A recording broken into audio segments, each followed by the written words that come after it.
You know, I have been reviewing so many movies lately. In the past 6 months, I've probably done so many. I have not gotten any time for a concert review. But now I finally reached the end. How ironic with less than 10 days left in the year. Said, alright, we're going to return back to a concert. Yes, returning to the Blue Oyster Cult. Yes, the Blue Oyster Cult, famous for Don't Fear the Reaper, Cities on Flame, and Godzilla. It's the term that they are known as mainstream obscurity would be the best way to describe it. It's like people know who they are, but they wouldn't be able to mention anything about the band more than just a couple of songs. In my opinion, they were on the precipice of being. I was like, people know who they are, but they don't, like I just stated. So when you talk about deep cuts like Black Blade, for example, you're like, huh? Yeah, been around since what, the late 1960s, early 1970s. Holy smokes! This is Blue Oyster Cult live. I had to do some research. What is this one? Turns out it's from A Midsummer's Night's Dream. This was recorded on June 21st, 2002, and when they released their Curse of the Hidden Mirror album. And this is a budget-friendly version. It's got some songs in here, you know, Stairway to the Stars, Burning for You, ETI, Extraterrestrial Intelligence, Dance on Stilts, Bucks Boogie, Last Days of May, Godzilla, Don't Fear the Reaper, Dominance and Submission, and The Red and the Black. So, yes. And of course, what I like to do is Stairway to the Stars. It's a nice standard 1970s rock song. It's a good way to help get the pump going. It's like Stairway to the Stars. I don't know much about the BLC, honestly. Burning for You. Buck Dharma sings it. I was very surprised by this.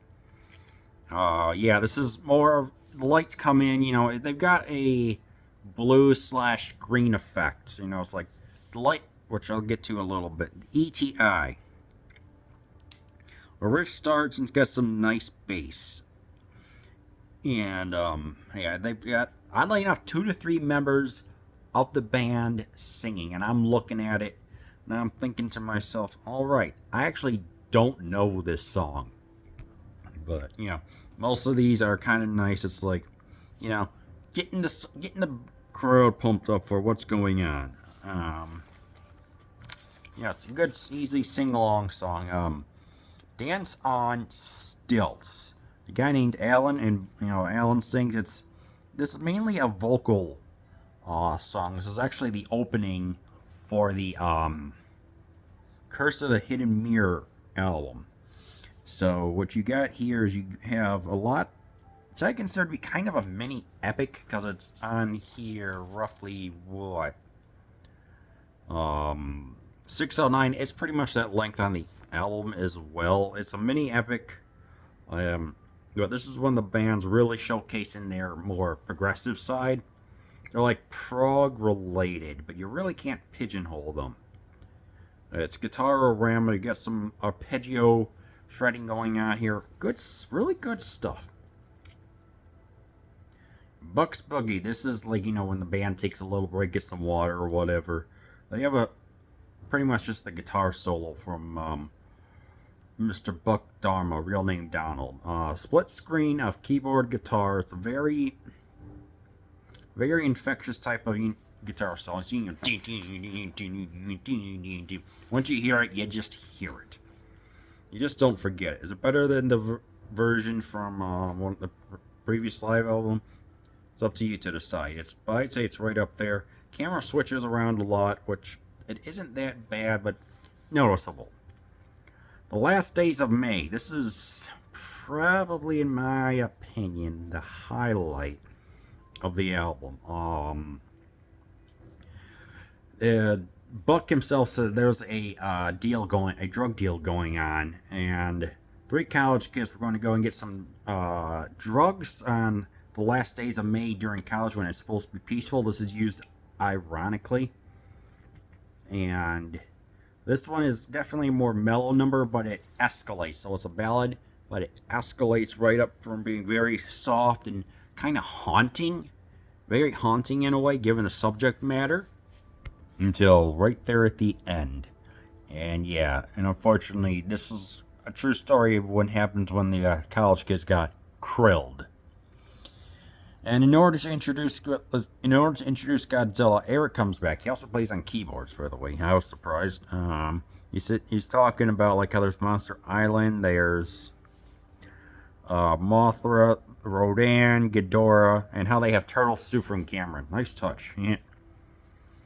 Let's see, lights go wild in the band, and it's kind of like, the band members like get introduced, pretty much just all the tropes that you would see in a concert like that.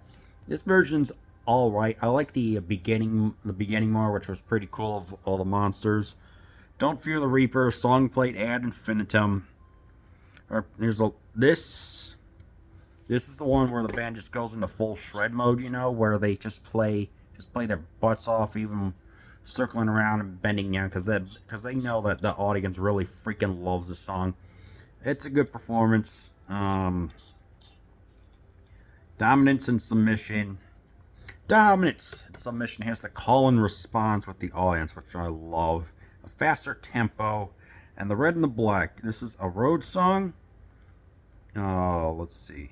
It's got, and then like right towards the end, in order to end the concert, they have it kind of like, how Rolling and Tumbling is pretty much just like guitar soloing, blues playing and scales and everything. That's pretty much what the red and the black here is. And I definitely liked it. I mean, this is really a freaking cool concert. And yeah, I mean, obviously some songs are missing, as just like whatever, But for what it is, for 70 minutes of, you get the greatest hits, you get one or two deep cuts, and you even get the band on stage with some lights, but not like really any big time props or anything like that. It's just a dang good performance. So yeah, keep that in mind as you watch Blue Oyster Cult Live / A Midsummer Night's Dream.